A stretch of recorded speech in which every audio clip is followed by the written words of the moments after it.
Hi, welcome to Goes to London Guitar. Today we're going to have a go at 5 different ways to play a D major chord, kind of based on the CAGED system. Okay, so first is probably the most famous, is the D triangle chord, which is obviously an open chord because it's got an open D, so these strings are open 4th, 2 on the 3rd, fret 3 on the 2nd string, and then fret 2 on the 1st string. So from the 4th string to the 3rd, 2nd and 1st. And that's based around, if we're going for the CAGED system, which I'll do a lesson on the CAGED chords and things in a few weeks, but that would be the D shape. Even though it's a D major chord, it's a D shape as well.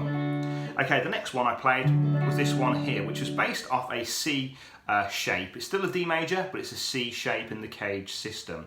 And that is pinky, fret 5, string 5, fret 4, string 4, first finger's playing fret 2, string 3, second finger's playing fret 3, string 2, and with my first string, if you can bar the first string as well. Okay, it's quite a nice sound, that one.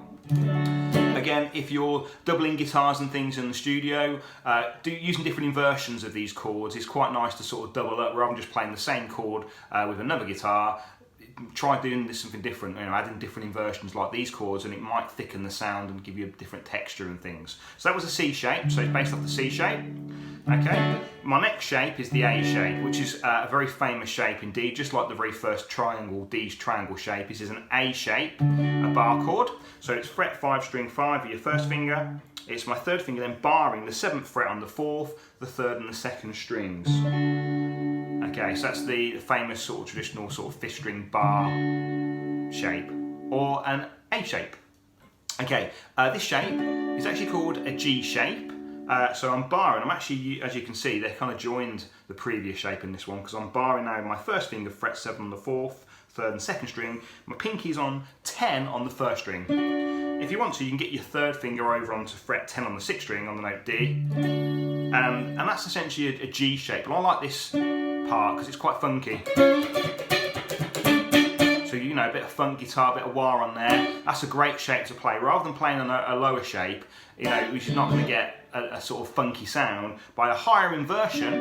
And what I mean by that is by the notes are sort of mixed around a bit. The same notes, but they're kind of in a different order. You're going to get a nice, different textured sound there.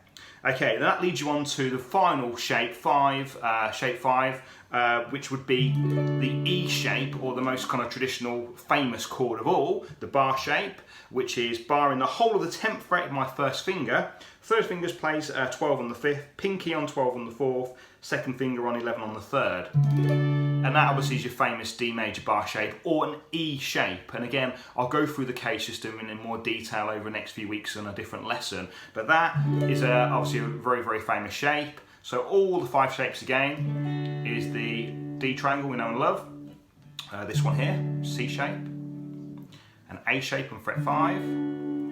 A G shape from fret 7.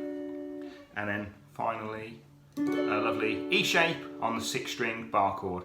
Again, practicing these ones takes a bit of time just to get that chord sitting right. Acoustic guitar, you might have to slightly, move your fingers a little bit different positions, kind of just tweak them here and there because the strings are thicker, etc. But once you crack that bar chord, you're on your way, absolutely fine. So again, you can move these into different keys as well, but that's in D major, so 5 different positions on the neck, 5 different ways of playing a D major chord. Comment, like and subscribe, and I'll see you next time.